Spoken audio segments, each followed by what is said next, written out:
All right.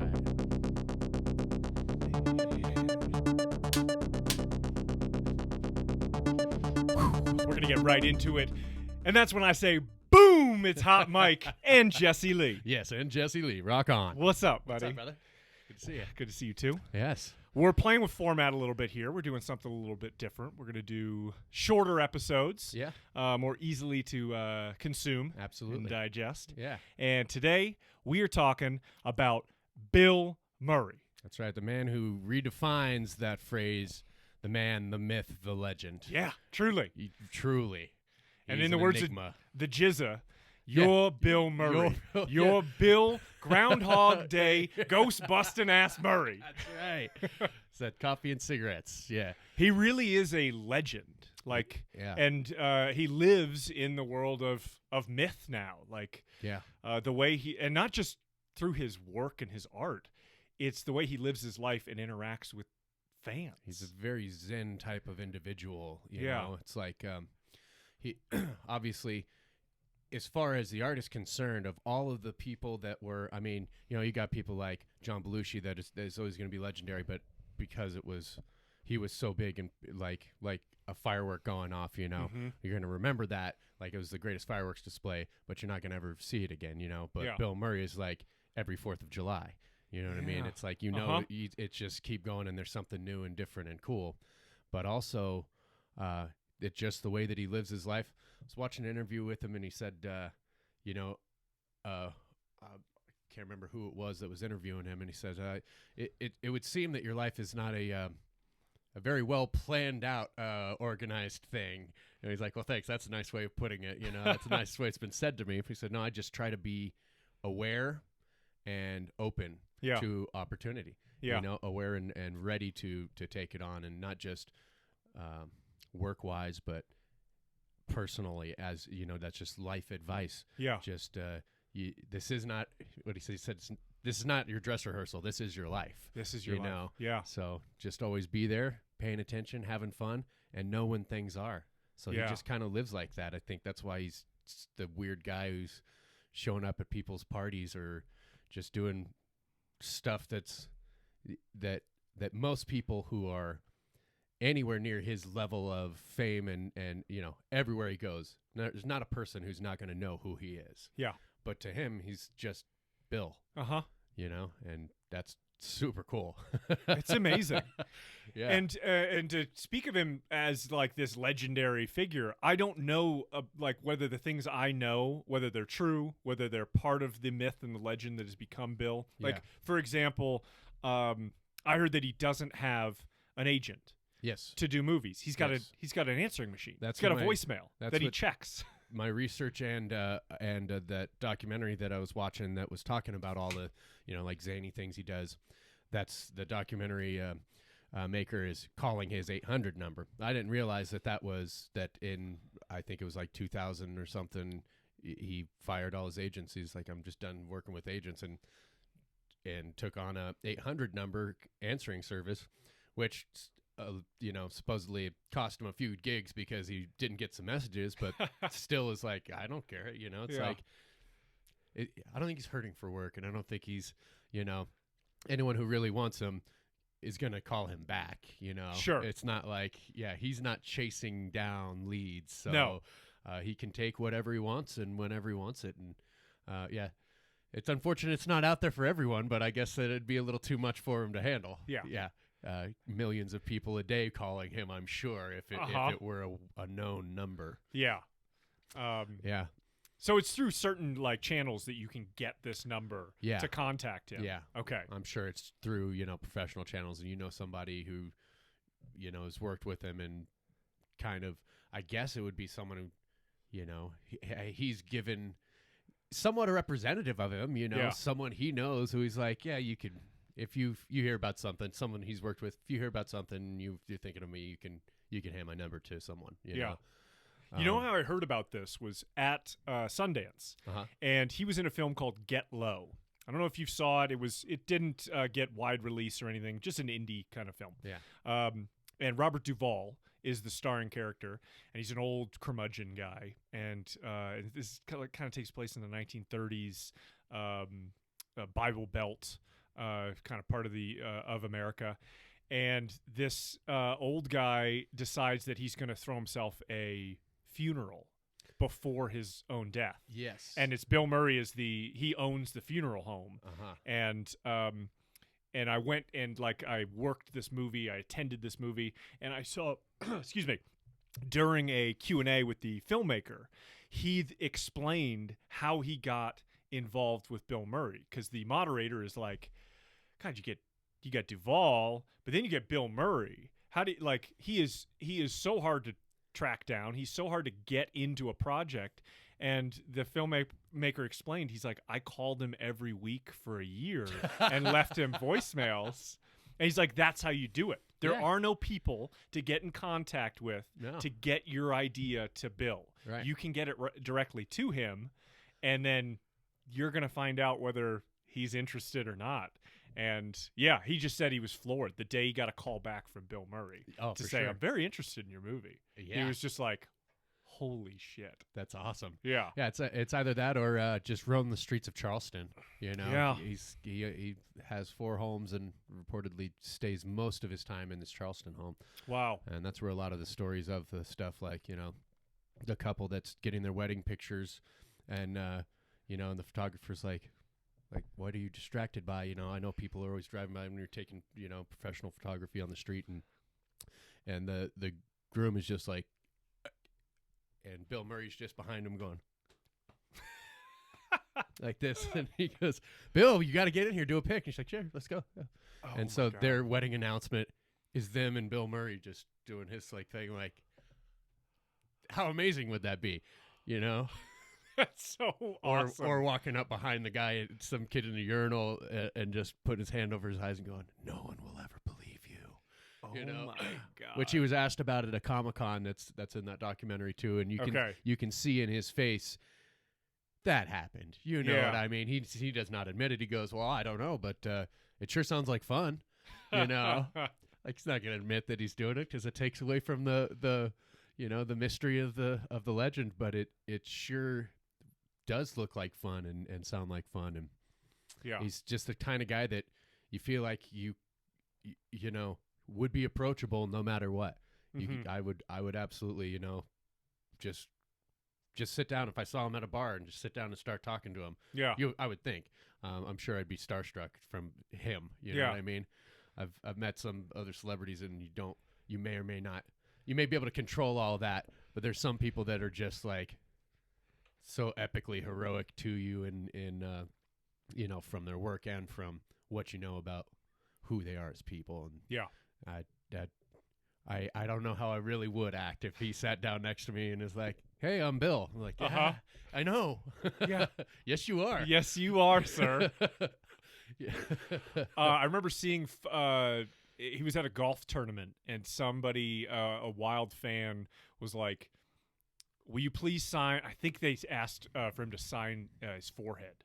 Will you sign my forehead? Sure. And so he just wrote Miley Cyrus on his forehead. Yeah, you know, he's comedic genius for sure. Even you know, he's way back. So it was in the mid 70s when he really got started, and it's kind of weird to think about for me growing up in the 80s. You know, he was just such a big star, even though like through half of the 80s he didn't work at all. Yeah. He went back to university and studied history and philosophy just because he was just like, I'm not really feeling doing this right now. Yeah. And only film he did was when he did that little bit in Little Shop of Horrors. Oh, yeah. Okay. But, you know, his older brother, Brian Doyle Murray, is his older brother, and that's who kind of got him in on to Second City in Chicago. And he is a phenomenal actor as well. Yeah. But and does great parts, and everything he does is awesome. And he's got a lot in the National Lampoon stuff, which I don't know which way that started, if he got Bill into that or Bill got him into that stuff. Right. But he's like just less known. Yeah. If you said that name to a lot of people, they'd just be like, Who is that? And then you show a picture. Then you show a picture, like, oh, the guy from Groundhog's Day. Yeah, exactly. Yeah.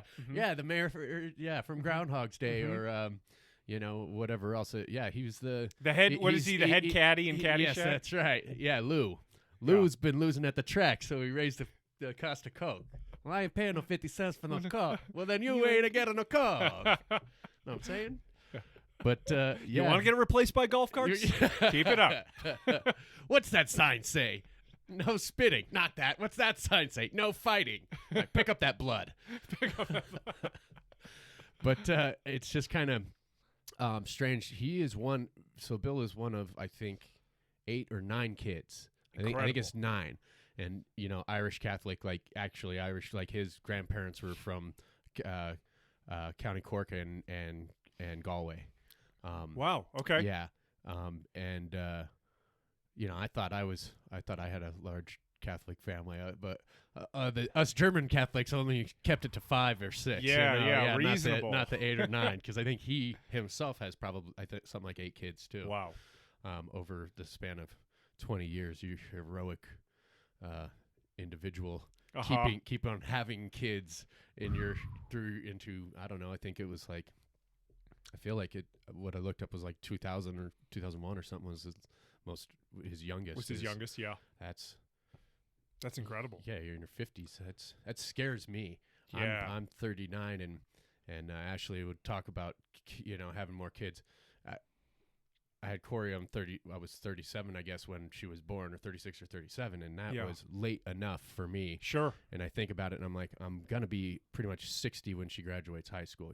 Yeah. Nearly. So, just the thought of being 70 when your kid graduates high school, or 75 is pretty wild. But he's got definitely enough love and support and family around. I think that I doubt that they're lacking in his ability to be around when he wants to. He can do whatever he wants at this point in his life. So, he can definitely spend enough time with them for sure. And who knows? He seems like the kind of guy who's going to live forever. It'll be a sad day when he passes. Absolutely. Yeah. I don't even want to think of it now. Yeah. And I think he's got a long time to go. I think so too. What would you say would be like the first movie that you were like, holy shit, like was it like Ghostbusters? Was it? Yeah. I mean, and Caddyshack as well, but I think Ghostbusters was just even more in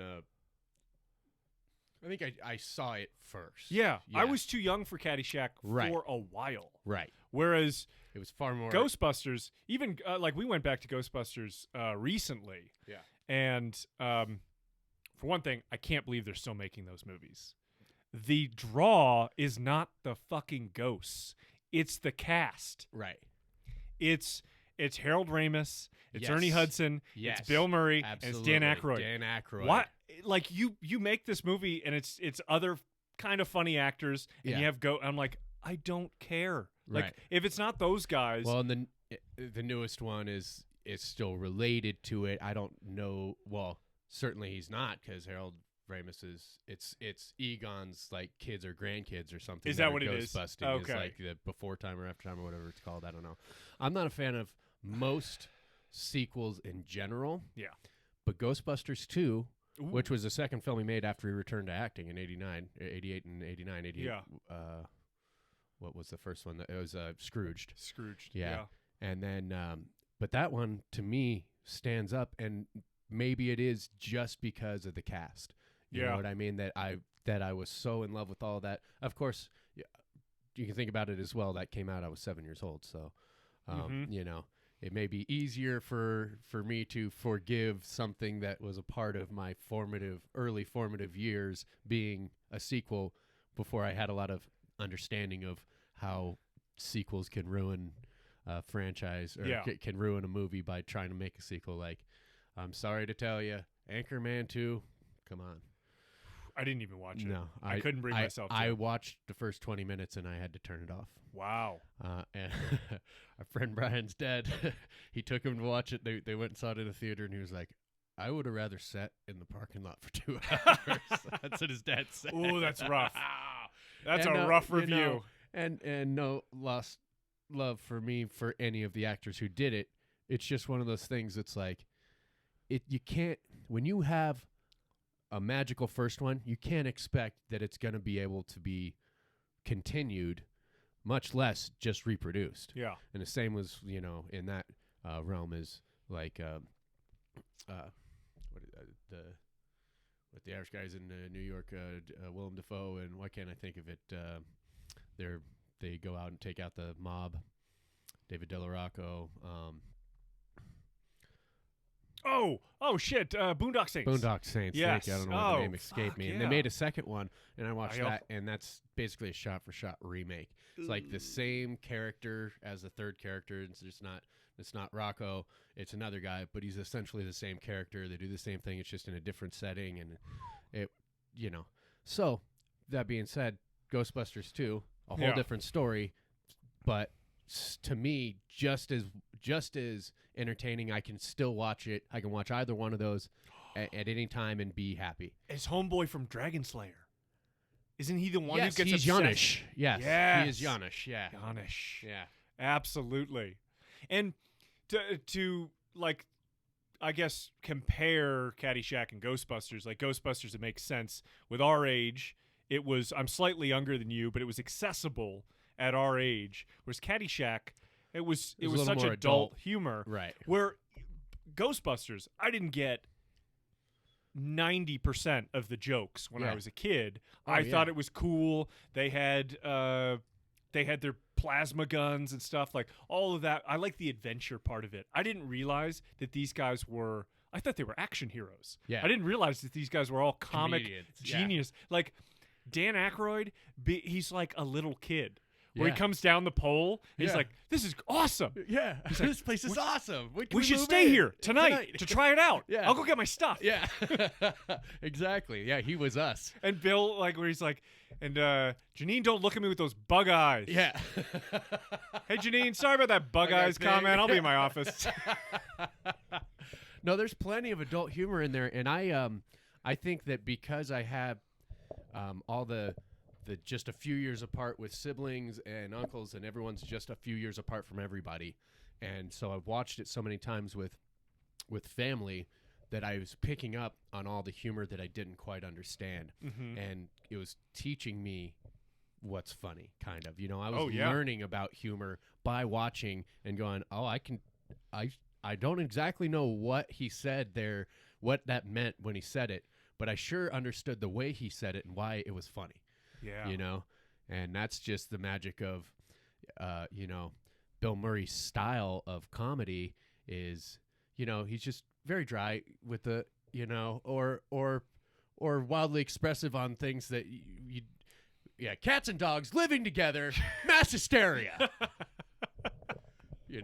Like he's just, he's very deadpan a lot of the time, but what he delivers is just such a funny thought that, it doesn't have to be slapstick kind of zany, even though he does that as well. Like he did a lot of that in Saturday Night Live and earlier stuff is, he can do everything and dramatic roles. Amazingly. Absolutely. Now, when we were talking about how he gets involved in projects, and he can pretty much work with anybody because everyone wants to work with him. Sure.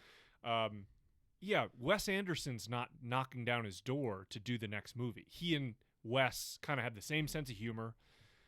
Wes loves working with Bill. Bill loves working with Wes. Yeah. And they've done some of the best. I mean, so many, like Wes Anderson's pretty much a master at doing dramedy.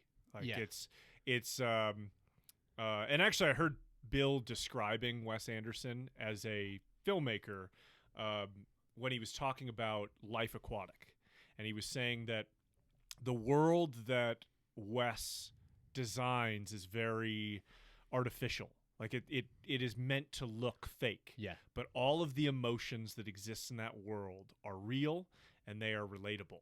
Yeah. And that's why you're watching a movie that also has like claymation in it, or like different kinds of weird elements of animation that almost make it kitschy or kid-like. Yeah.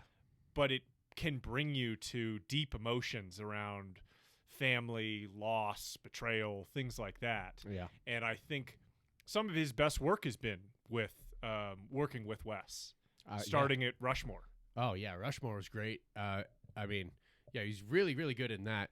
I do like how, back to how dry and deadpan he can be when he's in Royal Tenenbaums, and Margot tells him she doesn't love him, and he goes, well, I could just die. Yeah. Yeah. And then he's, he's like, got his patient, and he's telling, and he's in colorblind. He's like, I'm not colorblind, am I? It's like, I'm afraid you are.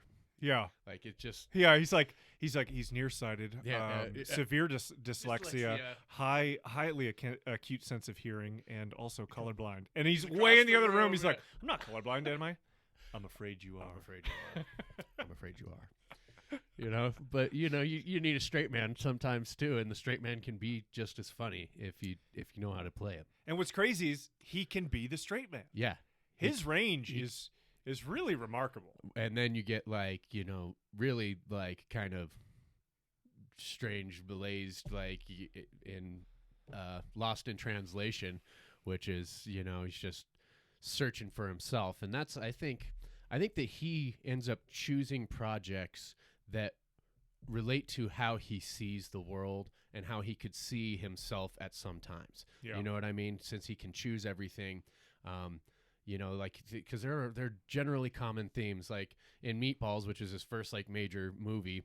The whole "it just doesn't matter, it just doesn't matter," and then that comes back around in another movie that he does, where he emphasizes that it just doesn't matter. Yeah, and most of the themes of his characters kind of have that kind of just go with the flow. Life is what it is. I'm gonna figure it out. Yeah. Or, man, I'm trying to figure it out right now because it's not easy for everybody to figure it out. Even if you believe that, if you believe that it will all work out, and I just need to do it and look for the happiness in it.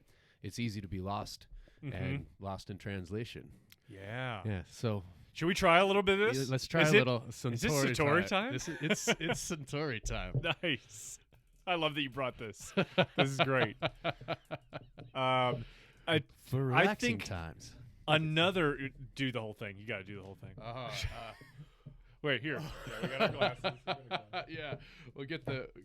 You go ahead with that thought. I'll get back to it. My thought was about characters who it doesn't matter and they don't care enough.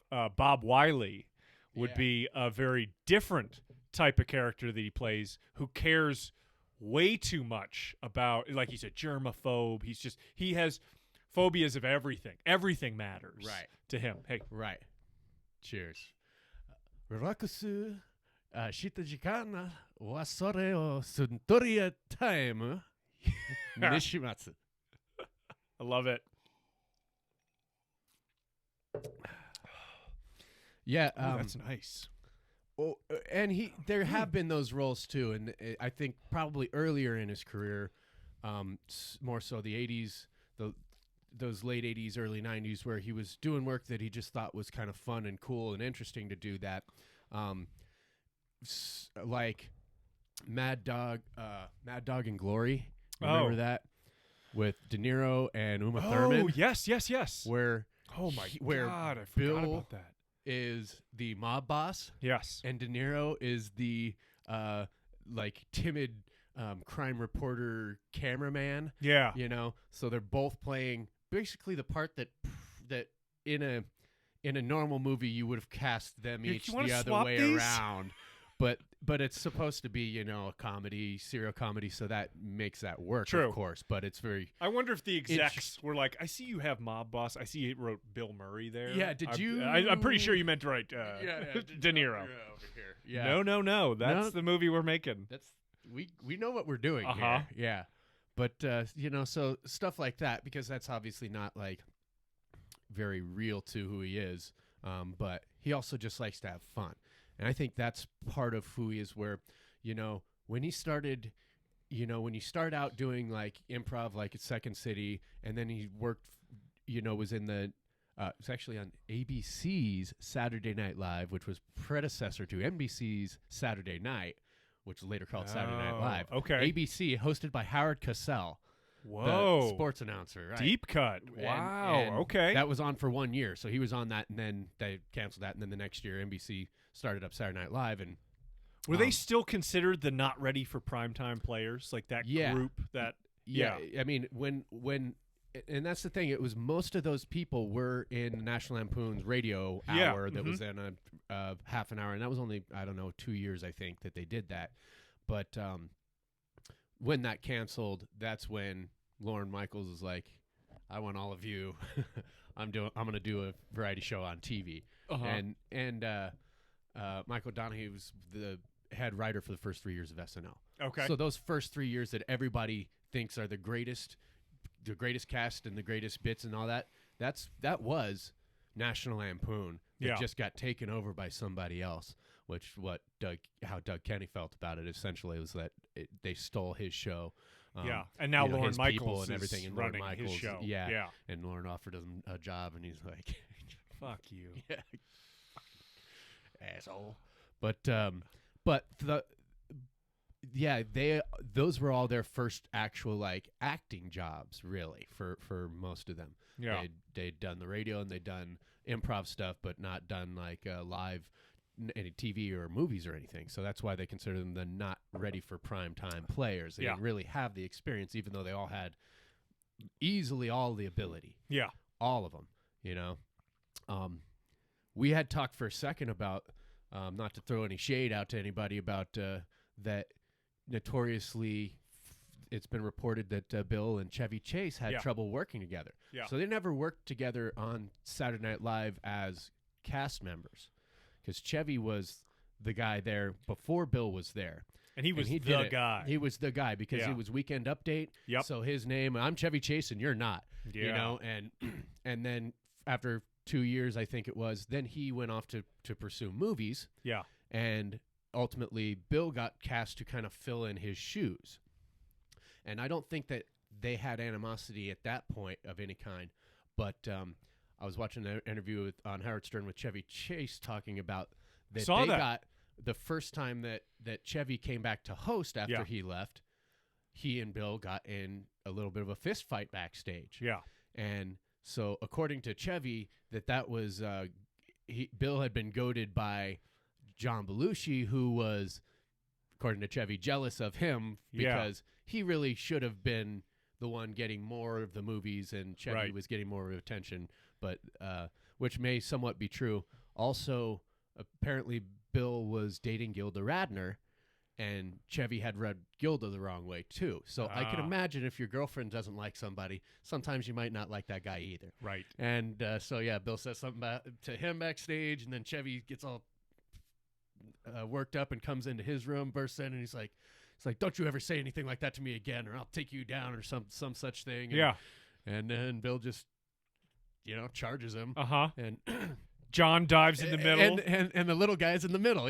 Stop breaking it up, and he's the only one who caught any blows. But and then I had also seen some documentary that talked about that on Caddyshack, that there was still some of that. But a lot of other things that I've been seeing are saying that was, they're working together on that, was them burying the hatchet. And that since then that was the first time they were like, hey, we can have fun together. But I remembered hearing a story of Bill kind of trying to run down Chevy on a mower thing, like a stand-up mower. Yeah. Like messing with him, but maybe he still didn't care for him too much. I don't know. I don't know. Doesn't seem like the guy to hold a grudge, but he was much younger at that time. And I saw that Stern interview, and who knows how accurate what Chevy is saying. Sure. But it's a highly biased opinion he's got, and he's trying to, I think, in some way save face. But I want to believe that they did bury the hatchet. I don't want to believe that and it doesn't seem like they're feuding at all. He's like, we've played golf together. Like, he's like, we're definitely friendly. He's like, we've never been close. Yeah. But he's like, I don't hate the guy. Right. And he, it felt like I never heard Chevy's side of it. So that was fascinating. I'd never heard either's until I started looking into it. And then, and of course, Bill humbly much later had being asked about it, said, you know what, I was just upset about some other stuff and I took it out on Chevy. Yeah. So could have been a lot of different elements, of course. But, it's just interesting to think that these guys who came from the same background that were, two of the most iconic, comedic actors through the 70s and 80s and beyond are, to ever think that they weren't getting along. Yeah. You always see them together because they were, or they did a lot of stuff together. Sure. Yeah. And of course, if they weren't getting along on the set of Caddyshack, it sure didn't show. No. And I got a pool and a pond. Pond would be good for and you. Of course, that's all improv. Everything. Apparently, So- Bill improved everything that he did on that movie Yeah. because he was just going to be a little bit part in there, and then he's just coming up with all this stuff, and they're Carl like, okay, became this big character. we got to give him another thing, and then groundskeeper. The whole Cinderella story. Yeah, Incredible. And I'm going to tell him a pro jock. He can give me the Dalai Lama, bald head, flowing robes. Breathtaking. Breathtaking. Yeah. He said, hey, Lama. Yeah, he's going to stiff me. Yeah. Have a little something, for the effort. He says, Gunga. Gunga. I'll never forget it. He said, Gunga. No, he said, Gunga to Gunga. I'll never forget it. He said, oh, no, wait. He said. He corrects himself. Yeah, And then they do the whole scene when he's like, it's, working on my own little crossbreed here. It's a Kentucky bluegrass crossed with Northern California Sinsemilla, so you can golf 9 holes and then just get stoned up with Jesus on it. Here, go ahead. I got a big Marley joint. Go ahead and take a rip. Which he also, apparently, when he was 20 years old, got arrested in Chicago trying to smuggle 10 pounds of weed in. Wow. At the airport. Oh, wow. Yeah. Probation. Okay. That's the 70s for you right there. Totally. Luckily. Boy, he and Tim Allen. Could you? Yeah, right. Tim Could Allen's you from imagine? my hometown, Kalamazoo, Michigan. Yeah. And he actually went to prison. He did. Because he it was was selling cocaine. Yeah. But could you imagine if Bill had gone to prison instead of a probationary period for that? Thank God that didn't happen. That probably could have changed the course of all of our lives. Yeah, truly. Yeah. Well, the best thing we could possibly do is to follow this up in a couple of weeks and do Chevy Chase. That sounds like a plan. We obviously love Bill Murray. Hugely. I'm such a huge fan. We hope you guys love Bill Murray too. What are your favorite movies? Let us know in the comments, and we'll be back for some more. Ready? Yep. 1, 2, 3. Boom! It's Hot Mike. We're out.